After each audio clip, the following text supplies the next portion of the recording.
ورحمۃ اللہ وبرکاتہ. معزز ناظرین, امید ہے آپ سب خیریت سے ہوں گے. تو بات کرتے ہیں ایک بہت اہم مسئلے کی, جو کہ صدیوں سے, اگر میں کہہ دوں کہ یہ مسئلہ بلوچ نیشنلزم کا مسئلہ جو ہے پنجابیوں کے ساتھ یہ صدیوں سے آ رہا ہے. یہ مسئلہ پاکستان کی آزادی سے پہلے کا مسئلہ ہے. پاکستان کی آزادی کے بعد جو ہے یہ مسئلہ اور بھی شدت اختیار کر چکا ہے. بلوچ نیشنلزم اور پنجابی نیشنلزم کے مابین جو ٹسل ہے. لیکن جو کل واقعہ ہوا ہے, اتنا خوفناک واقعہ جو پچھلے 2 دن یعنی کہ 26 اگست کو جو واقعہ ہو گیا نا, اس میں تقریباً لوکل میڈیا کے مطابق 70 کے قریب یا 70 سے اوپر جو لوگ ہیں وہ مارے جا چکے ہیں, اور وہ بلوچ لبریشن آرمی نے اس کی ذمہ داری قبول کی ہے.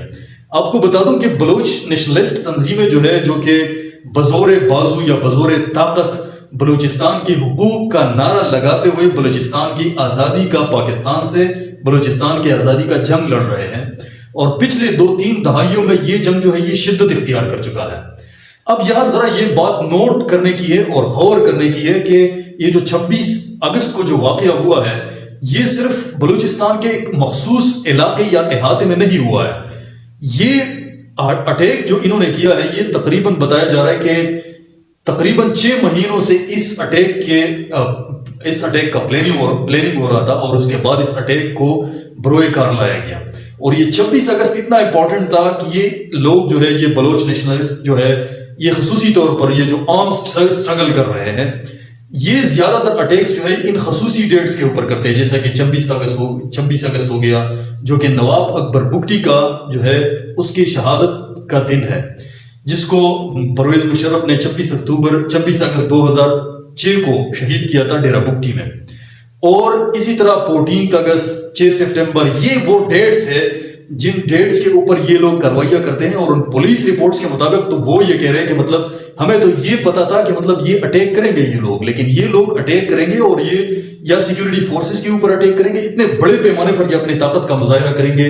یہ ہماری مس کیلکولیشن تھی, and we were not fair for all this, جو کہ پی ایل اے نے جس کی ذمہ داری قبول کی اور جو اٹیک انہوں نے کیا. اب آپ کو بتا دوں کہ جتنے بھی راستے بلوچستان کو ان ہوتے ہیں, یہ بلوچستان کی ذرا میں آپ کو جیوگرافی اور اس کی پاپولیشن کے حوالے سے بات کرتا ہوں. بلوچستان پاکستان کا سب سے بڑا صوبہ ہے اور اسٹریٹجیکلی بھی بہت زیادہ امپورٹنٹ ہے, کیونکہ کوسٹل سائٹس ہے بلوچستان کے ساتھ لگے ہوئے ہیں. مطلب اگر آپ بڑے پیمانے پر اگر آپ ٹریڈ کریں گے دوسرے ممالک کے ساتھ یا گڈس ٹرانسپورٹیشن کریں گے, تو آپ کا سمندری راستہ جیسے کہ گوادر پورٹ ہو گیا, بن قاسم پورٹ ہو گیا, مطلب اسی طرح کی یہ پورٹس جو ہے یہ بلوچستان کے حصے میں آتے ہیں. بلوچستان کا کل رقبہ تقریباً 3,47,200 اسکوائر کلومیٹر ہے, جو کہ پورے پاکستان کے رقبے کا 43.6% ہے. یعنی کہ اگر آپ یہ کہیں کہ آدھا پاکستان صرف بلوچستان ہے تو یہ غلط نہیں ہوگا. اور آپ کو یہاں پہ بتا دوں کہ بلوچستان میں جتنی آبادی ہے, جو پاپولیشن ہے بلوچستان کی, وہ تو تقریباً پورے پاکستان کے سارے صوبوں سے کم پاپولیشن ہے, یعنی کہ 14.8 سمتنگ ملین ہے, 14.9 ملین سمتنگ ہے. لیکن اس میں اگر آپ دیکھیں تو اس میں دنیا کی سب سے زیادہ جو نوجوان آبادی ہے, یعنی کہ نوجوانوں کی تعداد جو ہے بلوچستان کی 30 سال سے کم جن کی عمر ہے, وہ تقریباً 75% ہے, جو دنیا کے کسی بھی اتنے احاطے کی سب سے زیادہ آبادی ہے, نوجوان آبادی ہے.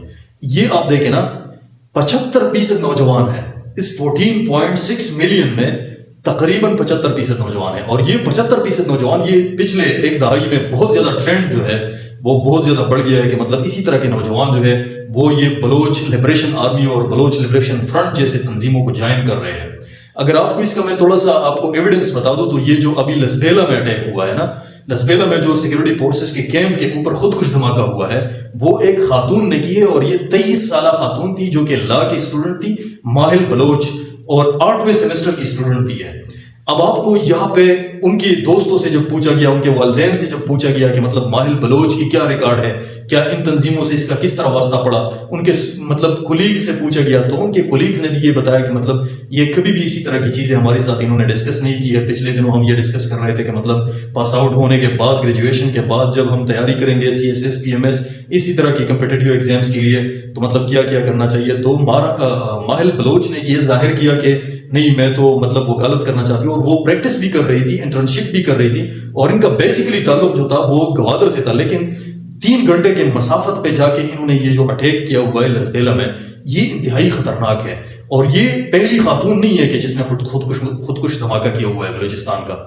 اسی طرح ایک اور پڑھی لکھی جو کہ شاری بلوچ جس نے کراچی میں اٹیک کیا تھا 2022 میں، آپ کو یاد ہوگا، جس میں چینی جو لوگ تھے وہ بھی مر چکے تھے. تو وہ شاری بلوچ جس کا شوہر جو تھا وہ ڈاکٹر تھا بائی پروفیشن، اور اس کے 2 بچے بھی تھے، اس کے ساتھ ساتھ وہ خود بھی ٹیچر رہ چکی تھی اور اس کے ساتھ ساتھ وہ ایم پیل کر رہی تھی. اگر آپ دیکھیں تو سمیہ بلوچ ایک تیسری خاتون تھی اس نے بھی یہ خودکش دھماکہ کیا ہوا تھا.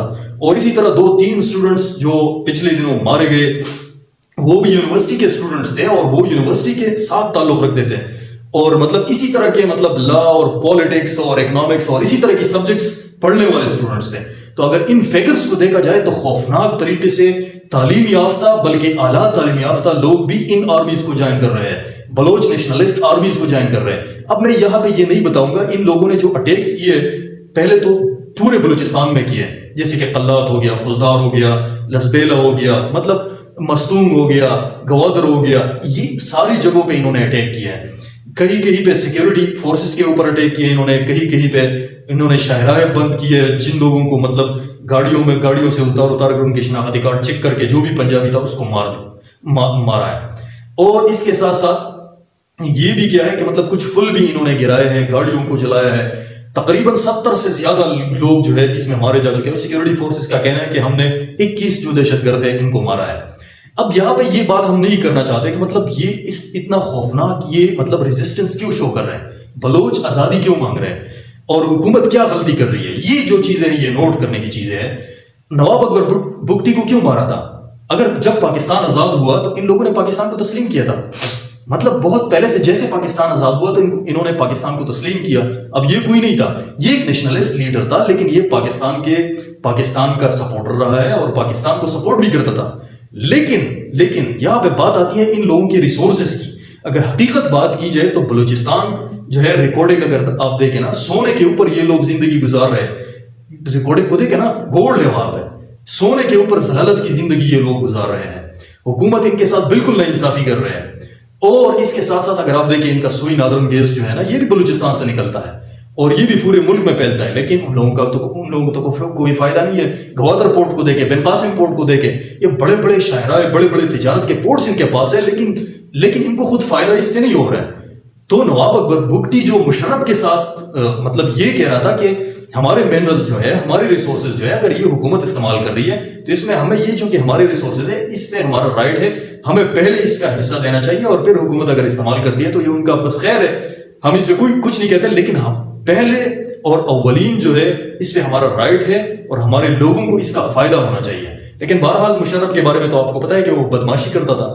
نواب اکبر بگٹی کو یہ کہتا تھا کہ مطلب ہم آپ کو ایسی جگہ سے ماریں گے کہ آپ کو پتہ بھی نہیں چلے گا کہ ہم نے آپ کو کہاں سے ہٹ کیا ہوا ہے. تو ایسے جملے کہتے تھے. تو یہ تو غلطیاں ہماری حکومت کی بھی غلطیاں ہیں اور ہمیشہ سے ان لوگوں نے آرمڈ اسٹرگل کو سپورٹ کیا ہوا ہے. بہرحال اس ڈیٹیل میں نہیں جانا چاہتا ہوں. نواب اکبر بگٹی جو تھا وہ مجبور ہو گیا اور انہوں نے کہا کہ نہیں، بس ہم اپنے ریسورسز کو ایسے استعمال کرنے نہیں دیں گے آپ کو. انہوں نے مطلب بندوق اٹھایا اور کچھ تنظیم جو ان کے ساتھ نیشنلسٹ تھے وہ ڈیرہ بگٹی کے پہاڑوں میں چلا گیا اور راکٹ لانچرز اور انہی چیزوں کو استعمال کرتے ہوئے مطلب لڑنے لگا. اور اسی طرح وہ مارا گیا ایک غار میں اور اس کے ساتھ کچھ اور سیکورٹی اہلکار بھی مارے گئے، شہید ہو گئے. بہرحال مارے گئے یا شہید ہو گئے یا اپنے نظریات، بہرحال لیکن جب میں پنجابی کا یہ بات کر رہا ہوں تو یہ بات اگر میں آپ کو بتا دوں کہ یہ جو نیشنلزم کا نعرہ ہے یہ ابھی کا نہیں ہے، یہ صدیوں پرانا ہے. اگر آپ دیکھیں تو جرمنی اور برٹش جو 2 بڑے امپائرز ہوا کرتے تھے کسی وقت میں، یہ میں بالکل 20th سینچری کی اوائل کی بات کر رہا ہوں، 20ویں صدی کی اوائل کی بات کر رہا ہوں، جبکہ پہلا جنگ عظیم جو 2014 کو ہونے والا تھا. تو برٹشر چونکہ یہاں پہ راج کر رہے تھے تو انہوں نے یہاں کے مسلمانوں کو یہ کہا کہ بھائی آپ ہمارا ساتھ دیں جرمنی کے خلاف، تو خلافت عثمانیہ کو ہم کچھ نہیں کہیں گے، چونکہ وہاں پہ خلافت عثمانیہ نے ان کا ساتھ دیا تھا، جرمنی کا ساتھ دیا تھا. باقی الائنسز کے اوپر میں بات نہیں کرنا چاہتا ہوں، لیکن مسلمانوں نے اسی بنیاد پر پورے ہندوستان کے مسلمانوں نے ان کا ساتھ دیا، برٹش کا ساتھ دیا، کیونکہ برٹش نے یہ وعدہ کیا تھا کہ اگر آپ ہمارا ساتھ دیں گے اور ہم یہ World War I جیتیں گے تو پھر ہم خلافت عثمانیہ کو بھی کچھ نہیں کہیں گے اور آپ کو بھی آزادی دیں گے، آپ بھی آزاد ہو جائیں گے. اسی طرح جرمنی کا بھی جس طرح برٹش کا انفلوئنس تھا ٹھیک اسی طرح جرمنی کا بھی انفلوئنس تھا. تو جرمنی کا جو انفلوئنس تھا وہ اس سے بلوچ جو تھے، بلوچ لوگ زیادہ تر متاثر ہوئے، تو بلوچ نے برٹشر کا ساتھ دینے کا انکار کر دیا. اور اسی طرح باقی زیادہ تر آبادی تو یہاں پنجابی ہوگی ہے نا، تو پنجابیوں نے چونکہ برٹشر کا ساتھ دیا اسی ورلڈ وار ون میں، پہلے جنگ عظیم میں، اور ٹھیک اسی طرح بلوچ نے ساتھ دیا جرمنی کا. تو اب یہاں پہ ٹسل پیدا ہو گیا. اب یہ صرف بلوچ نیشنلزم کے نام پہ اکٹھے ہو گئے. جب یہ اکٹھے ہو گئے تو یہ پنجابیوں اور برٹشرز کے خلاف بندوق اٹھانے لگے اور لڑنے لگے. بہرحال وہ جنگ تو پھر برطانیہ نے جیتا اور جرمنی جو تھی وہ ہار گئی.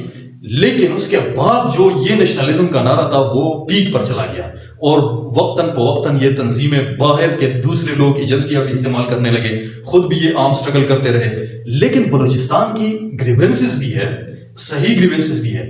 مسائل میں آپ کو ان کا بتا رہا ہوں. نمبر ایک تو یہ ہے کہ بلوچستان پاکستان کا سب سے بڑا صوبہ ہے، آبادی کے لحاظ سے پاکستان کا سب سے کم صوبہ ہے، رقبے کے لحاظ سے سب سے بڑا ہے. 43% یعنی کہ تقریباً 44%، یعنی کہ آپ کا آدھا پاکستان جو ہے وہ بلوچستان ہے، اور آپ ان کو رائٹ نہیں دیتے. وہ لوگ سونے کے اوپر بیٹھ کر ضلالت کی زندگی گزارے ہیں. ان کے پاس یورینیم ہے، ان کے پاس ریکارڈک ہے، ان کے پاس گولڈ ہے، ان کے پاس مطلب بہت سارے منرلز ہیں بلوچستان کے. لیکن باہر کی کمپنیز آ کر وہ ریسورسز استعمال کر رہے ہیں، بلوچی لوگوں کو کوئی فائدہ نہیں ہو رہا. یہ تو ان کے گریونسز ہے. مطلب یہ ٹیبل پہ حل ہونے چاہیے، بدماشی کے ذریعے سے تو یہ حل نہیں ہوتے. بہرحال مختلف ادوار میں ان کے لوگوں کو بھی اغوا کر دیا گیا، مسنگ پرسن کا مسئلہ آ گیا. تو میرے خیال میں جو میں رائے دوں گا نا، اپنے رائے سے میں بتا رہا ہوں کہ بلوچ کا جو مسئلہ ہے وہ اس سے حل نہیں ہوگا کہ آپ جنگ کریں گے. کسی بھی ملک کے اندر جب بھی بغاوت نے سر اٹھائی ہے تو وہ بغاوت صرف جنگوں سے ختم نہیں ہوئی. جتنا بھی جنگ ہوا ہے، اگر ایک بچہ بھی اس قوم کا واقعی باقی رہ چکا ہے نا، تو وہ بھی لڑنے کا وہ جذبہ اس میں ہوتا ہے کہ بھائی میرے ساتھ زیادتی ہو چکی ہے، میرا باپ شہید ہو گیا، میرا بیٹا شہید ہو گیا، میرا یہ شہید ہو گیا. مطلب خاندان کی اگر آپ ہسٹری دیکھیں گے تو بہرحال حکومت کو کیا کرنا چاہیے؟ حکومت کو یہ کرنا چاہیے کہ مسنگ پرسنز کے حوالے سے پہلے تو یہ بلوچوں سے معافی مانگنی چاہیے، جو لوگ اویلیبل ہو ان کو پرووائڈ کرنا چاہیے، اور ریاست کو تسلیم کرنا چاہیے کہ یہ ہماری ناکامی تھی.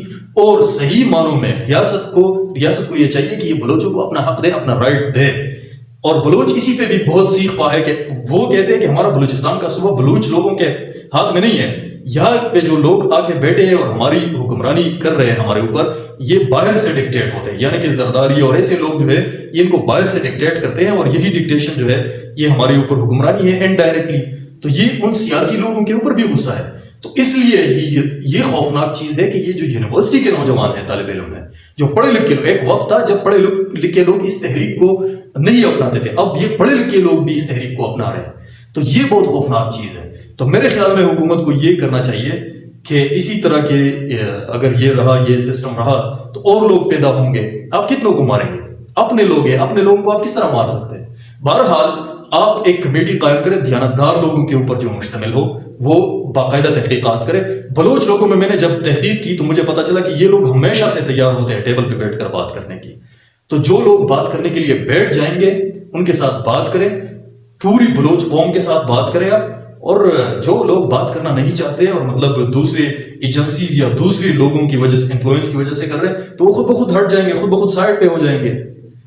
آپ یہ شاکنگ ہے نا کہ کسی قوم کی بیٹی اٹھ کر خودکش حملہ کرتا ہے اپنے ملک کے خلاف، اپنے ملک کی سیکورٹی فورسز کے خلاف. تو سوچنا چاہیے بھائی پلانرز کو، جو لوگ پلانز بناتے ہیں، جو لوگ اسٹریٹجیز بناتے ہیں، ان کے لیے یہ سوچنے کا مقام ہے کہ اتنے اگر لوگ مجبور ہو جائے کہ ان کے نوجوان تو چھوڑو، اگر ان کی بیٹیاں بھی خودکش حملے کرنے پہ مجبور ہو، تو اس کا مطلب یہ ہے کہ there is something big which is went wrong، جو کہ ایک بہت بڑا چیز ہے جو مطلب غلط ہو رہا ہے. تو حکومت کو یہ چاہیے کہ باقاعدہ طور پر بلوچ نیشن سے معافی مانگے. جتنے بھی بلوچ کے رائٹس ہیں، جتنے بھی ان کے ریسورسز استعمال ہو رہے ہیں، کمپلیٹلی ان کو فری کرے. بلوچ کی تو آبادی بھی اتنی نہیں ہے، 14 بلین آبادی ہے، آبادی کے لحاظ سے بہت زیادہ کم ہے. معافی مانگنے کے بجائے بعد جو لوگ مسنگ پرسنز کا مسئلہ ہے، جتنے بھی اویلیبل ہے، ان کو مطلب بالکل پرووائڈ کر دیا جائے اور یہ مسئلہ بالکل ختم ہو. اور باقاعدہ طور پر بلوچ لوگوں کو بلوچوں کا اقتدار دینا چاہیے، اور جن لوگوں کے اوپر ان کے اعتراضات ہیں ان کو نہ اس کو ڈکٹیٹ نہ کریں مزید. ایک یہ بات. دوسری بات، یہ پولیٹیکل جو لوگ ہیں، یہ جو مسائل ابھی تک حل نہیں کر پایا اور نہ کر سکتے ہیں، ان کو ختم کریں بھائی. بلوچ لوگوں کے اندر ایک ایسا ریفرینڈم کریں جس کے پورے بچے، نوجوان، سب بوڑھے، سب اس میں شامل ہو، اور ان کے پاس صحیح طریقے سے وعدے کر دیے جائے تاکہ ان کو اپنا رائٹ ملے، اپنے حقوق ان کو ملے. اگر ایسا نہیں ہوتا تو پھر یہ مسئلہ اور خطرناک ہو جائے گا. تو پاکستان تو آلریڈی افغانستان کی سائڈ سے بھی ہے، انڈیا کی سائڈ سے بھی گرا ہوا ہے، اور اسی طرح اگر آپ کے اندر اتنی بڑی انسرجنسی ہو، آپ کے ملک کے اندر اتنی بڑی بغاوت ہو کہ لوگ اتنے بڑے پیمانے پہ مطلب اس طرح متاثر ہو اور اس طرح کروائیاں کرنے پر مجبور ہو، تو پہلے تو ان کے ساتھ ٹاکس کرنے چاہیے، اور بالکل میرا تو یہ خیال ہے کہ مطلب عوامی ڈائلاگ کرنا چاہیے، اور جو لوگ تسلیم ہوتے ہیں وہ تسلیم ہو جائیں گے، جو تسلیم نہیں ہوں گے تو پھر ان کے ساتھ جو بھی مطلب کارروائی ہو تو وہ کی جا سکتی ہے، جس طرح ہر ملک کی رولز ریگولیشنز ہوتی ہے اسی طرح پاکستان کی بھی رولز ریگولیشنز ہیں۔ تو بڑے پیمانے پہ یہ چیزیں کرنی چاہیے، اور صحیح معنوں میں بلوچوں کو اپنے حقوق جو ہے وہ دینے چاہیے۔ Thank you so much for watching this video. Allah حافظ۔